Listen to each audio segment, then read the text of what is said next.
ओम शांति।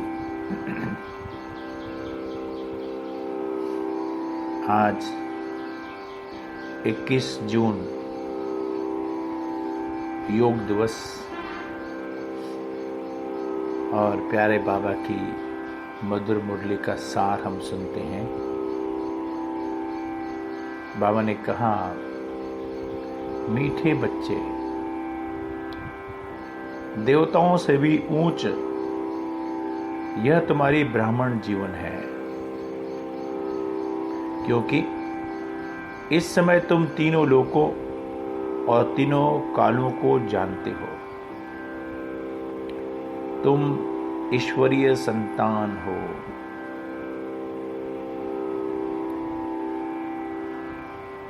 संगम युग पर भगवान ने हम बच्चों को अपना बनाया। ब्रह्मा बाबा ने अपना बच्चा बनाया, ब्राह्मण बनाया। सारे कल्प में ये समय एक ही बार आता है, जब भगवान और ब्रह्मा दोनों मिल करके हम आत्माओं को, हम बच्चों को अपना बनाते हैं। भले ही भगवान ने अपना बनाया, लेकिन साथ में इतना ऊंचा बनाया कि बाबा कहते हैं तुम बच्चे देवताओं से भी ऊंच हो। क्यों? क्योंकि देवताओं को भगवान नहीं मिलता है। सत्युग में भगवान नहीं होता।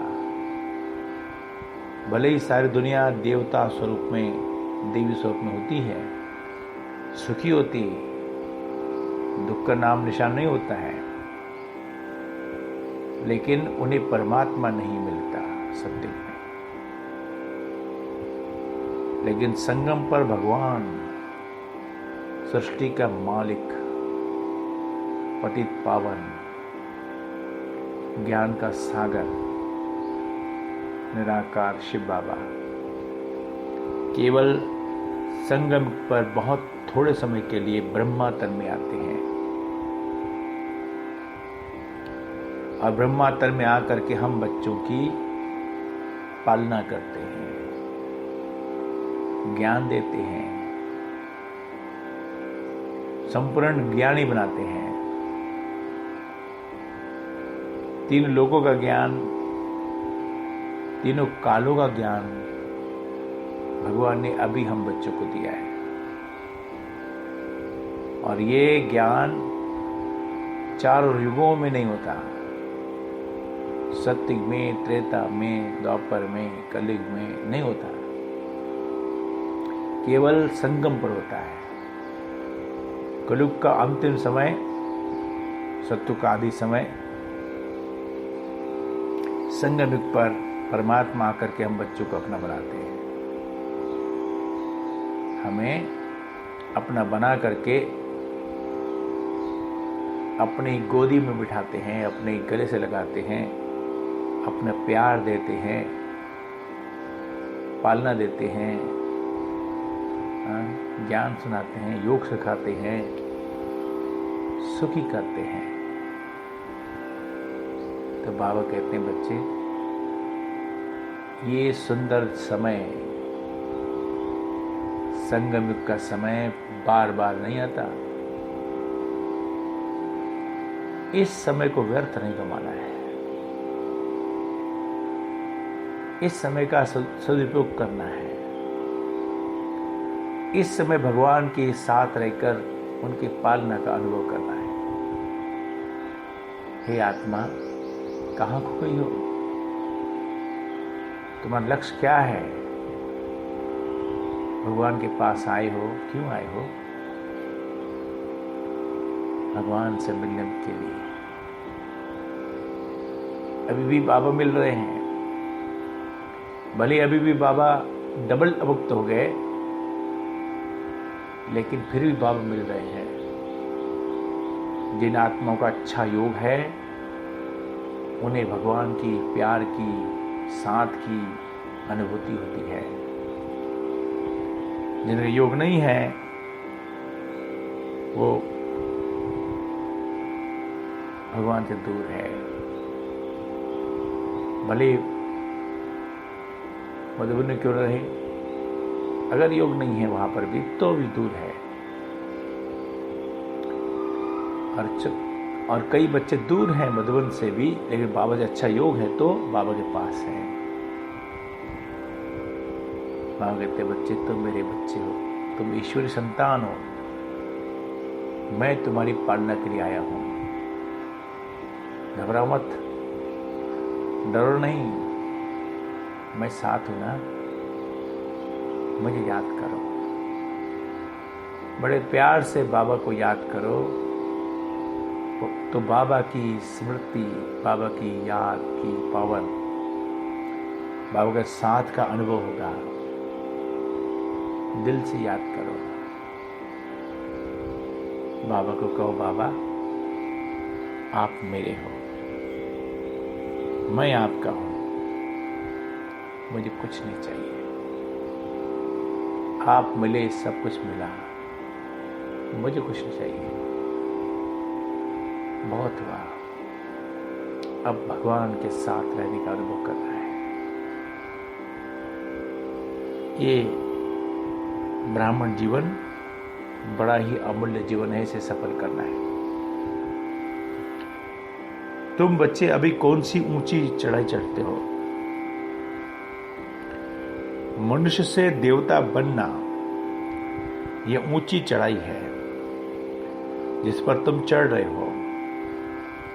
कहते हैं चढ़े तो चाखे वैकुंठ रस, क्या कहते हैं? चढ़े तो चाखे प्रेम रस, यह बहुत लंबी चाड़ी है। चढ़े तो चाके वैकुंठ रस और गिरे तो चकनाचूर। इसलिए वंडर है जो चढ़ते वो सेकंड में हो, जो चढ़ते एक सेकंड में हो, उतरने में टाइम लगता है। फिर पाप का घड़ा फूटने में ही जय जयकार होती है। पाप का घड़ा फूटने से ही जय जयकार होती है। इसकी कौन सी निशानी भक्ति मार्ग में है? दिखाते हैं। घड़े से सीता निकली, अर्थात जब पाप का घड़ा भरकर फूटा तब सीता और राधे का जन्म होता है। तब सीता और राधा का जन्म होता है।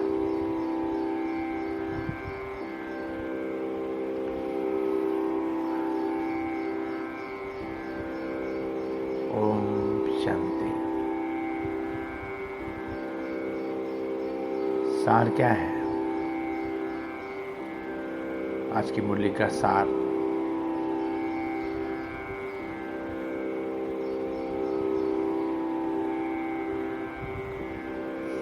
धारणा के लिए मुख्य सार, बेहद की हिस्ट्री ज्योग्राफी पढ़नी और पढ़ानी है। सर्व अलंकारों को धारण करने के लिए पावन फरिश्ता बनना है। बेहद की हिस्ट्री ज्योग्राफी पढ़नी है, पढ़ानी है। सर्व अलंकारों को धारण करने के लिए पावन फरिश्ता बनना है। बुद्धिवानों की बुद्धि एक बाप है, उनकी श्रीमत पर चल बुद्धिवान बनना है। यह ब्राह्मण जीवन अमूल्य है, इस नशे में रहना है। वरदान क्या है? रंग और रूप के साथ साथ संपूर्ण पवित्रता की खुशबू को धारण करने वाले आकर्षण मूर्त भव। रंग और रूप के साथ साथ संपूर्ण पवित्रता की खुशबू को धारण करने वाले आकर्षण मूर्त भव। ब्राह्मण बनने से सभी में रंग भी आ गया और रूप भी परिवर्तन हो गया, लेकिन खुशबू नंबरवार है। आकर्षण मूर्त बनने के लिए रंग और रूप के साथ साथ संपूर्ण पवित्रता की खुशबू चाहिए। पवित्रता अर्थात सिर्फ ब्रह्मचारी नहीं, लेकिन देह के लगाव से भी न्यारा। मन बाप के सिवाय और किसी प्रकार के लगाव में ना आए। तन से भी ब्रह्मचारी, समन से भी ब्रह्मचारी और संस्कारों में भी ब्रह्मचारी। ऐसी खुशबू वाले रूहानी गुलाबी आकर्षक मूर्त बनते हैं। स्लोगन: यथार्थ सत्य को परख लो तो अतीन्द्रिय सुख का अनुभव करना सहज हो जाएगा। यथार्थ सत्य को परख लो तो अतीन्द्रिय सुख का अनुभव करना सहज हो जाएगा।